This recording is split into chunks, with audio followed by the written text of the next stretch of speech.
السلام عليكم ورحمة الله وبركاته حبايبي، عساكم طيبين وبخير إن شاء الله، وشهر مبارك علينا وعليكم يا رب.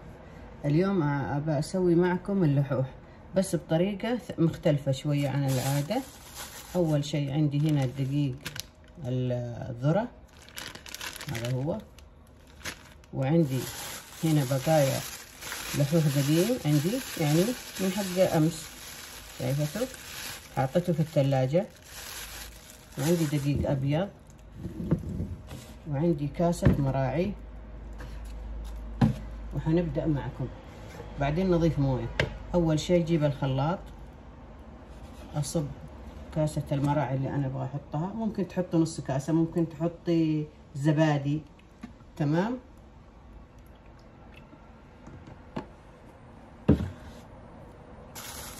هنا عندي اللحوح نفسه، شايفينها؟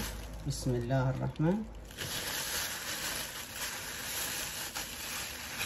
يعني هذا بيخمر لك اللحوح أسرع وطعمه يجي أحلى أكثر، لأنه بيديك طعم اللحوح يعني اللي فيها مزازة شوية، يعني ما يكونش مرة زي الخبزة كذا طعم ما في طعم، هذا بيطلعه فيه طعم. يعني هذا في حالة إنك عندك بقي لحوح تسوينها، ممكن تسوين الطريقة العادية اللي احنا نسويها،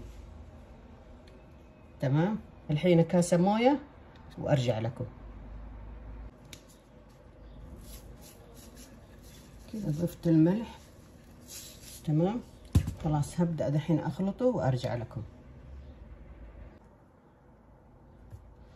وهالحين هذا هو خلطته كله. الحين إيش بسوي؟ أول شيء بحط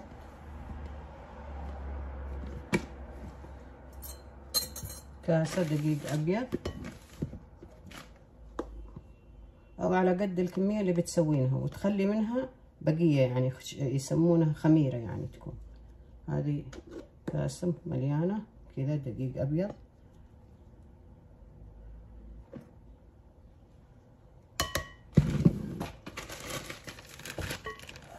طبعا عندنا اللحوح هو بر، وعندي هنا دقيق شو اسمه الذرة.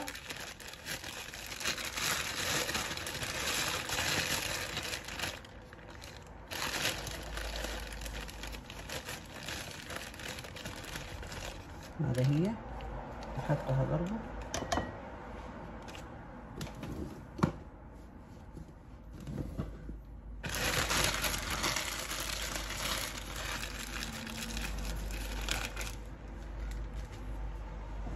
والحين نبدأ يا حبايبي نصب الخلطة نفسها كلها، نصبها هنا.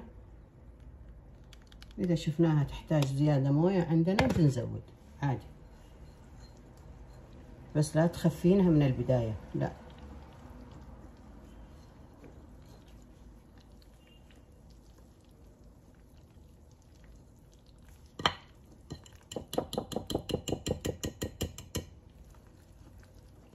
هزودها موية شوي وارجع لكم.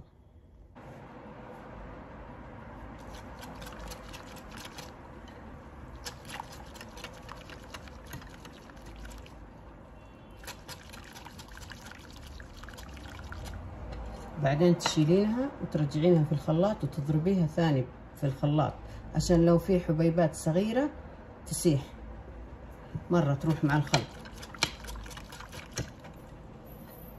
إذا ما عندك اضربيها بنفس المضرب لين يذوب كل الدقيق والأشياء اللي حاطتها انتي.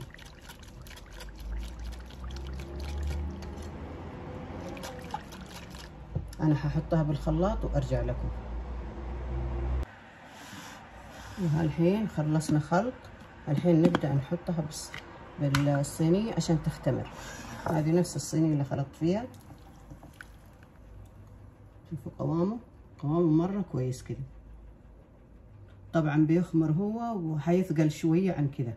إذا حسيتي إنه ثقيل زي إيش يجي زي القطايف، نفس عجينة القطايف تقريبا. خلاص هذا هو عندي جاهز. هوريكم إن شاء الله لما يختمر. والحين يا بنات شوفوا اختمر معايا اللحوح خلاص كذا، شايفينه؟ بسم الله الرحمن. شايفين شكله؟ خلاص كده كويس. على طول نسوي الحين على النار، نوريكم كيف. وهالحين نبدأ يا حبايبي معكم. بسم الله الرحمن الرحيم.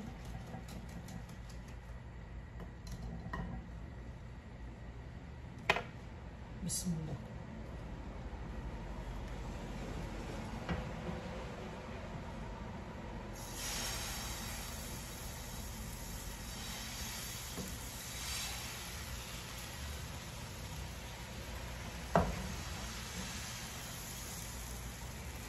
هذه أسهل طريقة للحوة، نغليها في الصينية وديريها بس.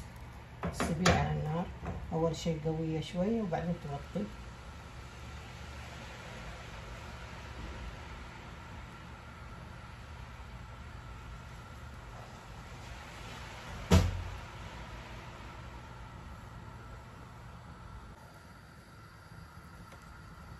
والحين نبدأ نفك من أطرافها، نوطي النار.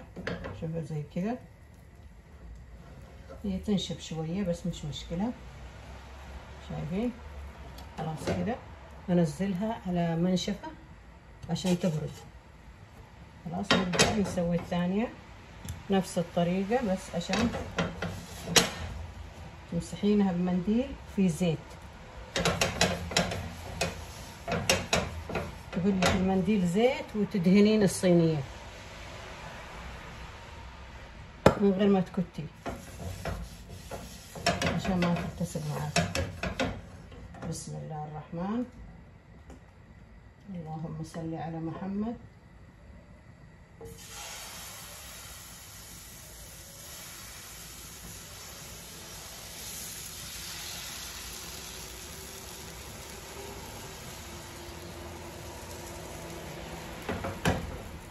أقوي النار بس أسيبها كده. وهاي الحين نبدأ نطلع دي. خلاص كده كويسة، نطلعها على المنشفة. شايفين شكلها؟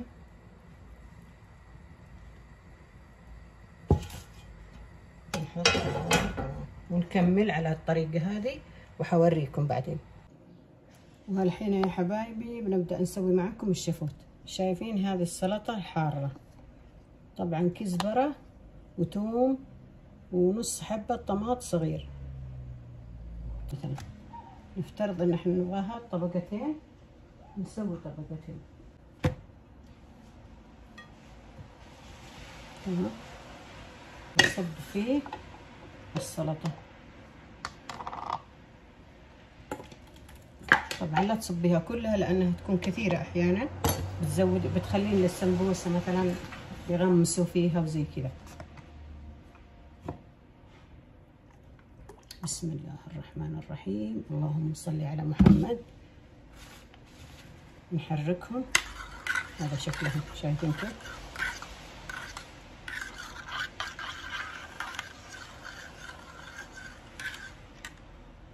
نحط شوية ملح.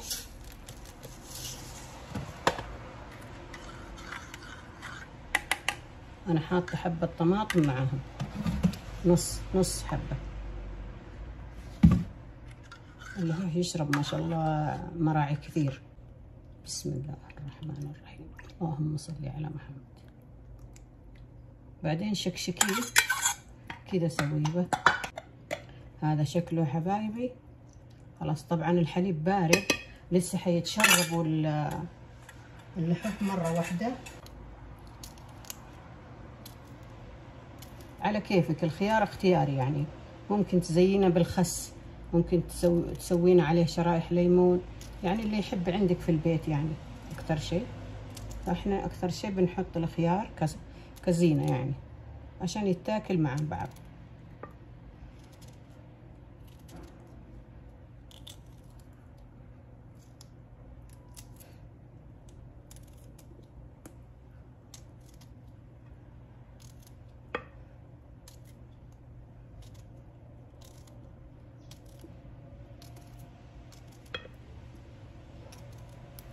خلاص كده. بسم الله الرحمن. قشرة الثوم دي خلاص يا بنات، شايفين؟ أنا طبعا لازم تحدي كذا تسويه عشان يشرب اللبن اللي هو مزبوط.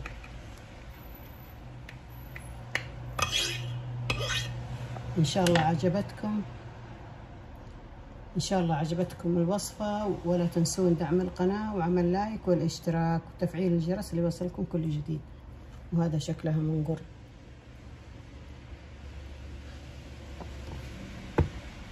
السلام عليكم ورحمة الله وبركاته.